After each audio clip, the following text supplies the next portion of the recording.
Hi, my name's Dr. Emma Kirke. I'm also known as Medicinal Kitchen, and you can follow me on Instagram and Twitter to follow my story. But today I'd like to tell you a little bit face to face about how I got here and a little bit about the journey that I've had in getting here. So I'd like to start by telling you a little bit about my background. My childhood was interesting. We had not very much money, but my parents tried their best to give us everything that we needed, and that included taking us to sporting events, and we were quite a sporty family. I had music lessons. They tried to give us everything that they thought we would want, but I did have a very acute awareness of the fact that we didn't have the same things as other children growing up, which isn't exactly an issue when there's love in the household, but when you start to get to secondary school, that can be a little bit of a problem. Consequently, when my brother was in secondary, I tried to earn enough money so that he could have everything that he needed to keep him on a par with his peers. I was popular in primary school, and up to the age of 11 I enjoyed school. It was a great place. I enjoyed being with my friends, I enjoyed learning, and then when I got to secondary school it was a whole different ball game. I had a terrible time. I hated the school because primarily I was bullied. I was bullied for being tall, I was bullied for being clever, for being sporty, I was being taunted the whole time for being academically good, and I was even tortured really by the people who were supposedly my best friends. They would pass notes in class, which I knew were about me. They used to ring me on Friday nights while I was having cello lessons and give me horrible phone calls, and really amazing amounts of hate came from three people who were supposedly on my side. I have to say that thankfully there wasn't the invention of social media at that point. If there had have been, I think the events that drew me close to suicide would probably have actually pushed me over the edge, because I think that they could have been a lot more mean than they were. I did have a couple of occasions where I wanted to end everything. I have to say that the being asleep was far better than being awake. Many occasions that was the only solitude I had. I didn't particularly want to be awake, to be quite honest with you. I started self-harming to try and relieve some of the pain that I was feeling, which, as you can imagine, didn't really work at all.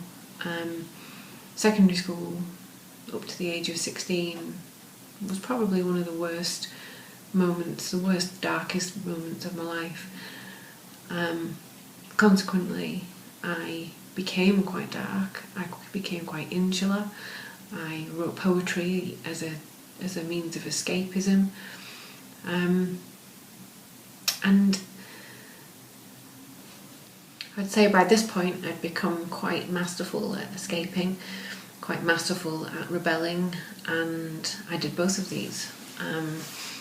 I think I became quite a difficult daughter at some points. I know I argued with my mum quite regularly, and I don't think particularly anyone really understood what I was going through. How could they? I didn't talk about it at all. I didn't want to talk about it, but then nobody really was interested in listening.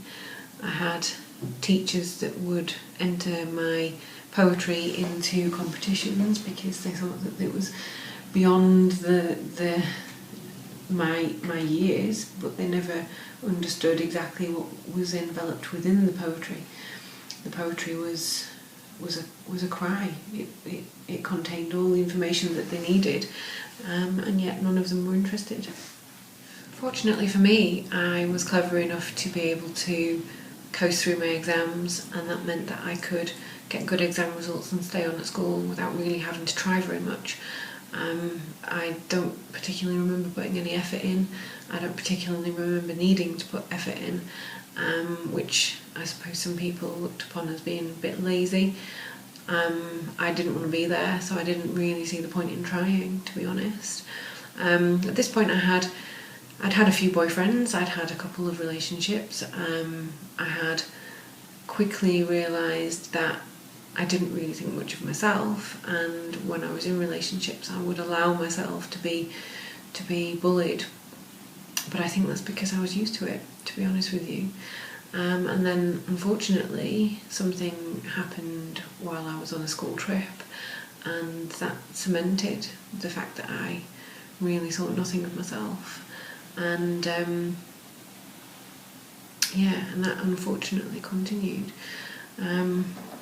It doesn't matter what you want to call it, abuse, physical abuse, rape. It's different for everybody. Everybody has a different experience. Mine was particularly difficult, and I wouldn't compare it to anybody else's experience, because everybody has their own versions. It is what it is for the person who it happens to. I didn't tell anybody about it. I tried to tell my brother, but he didn't really believe me. I think he was too young, if I'm honest. I don't think it was the wisest move to actually tell him. And then I had a week off school to have some counselling. The intense counselling wasn't particularly effective. I don't think that the counsellor had any comprehension at all of what I'd been through. They were working from a textbook by all accounts, and it put me off having any kind of treatment of a nature where you had to talk to somebody, because I didn't believe them.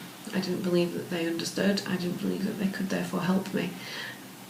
So I went alone. I did it on my own. I got through it as best as I could, and I'm not exactly sure that I ever really got over the event.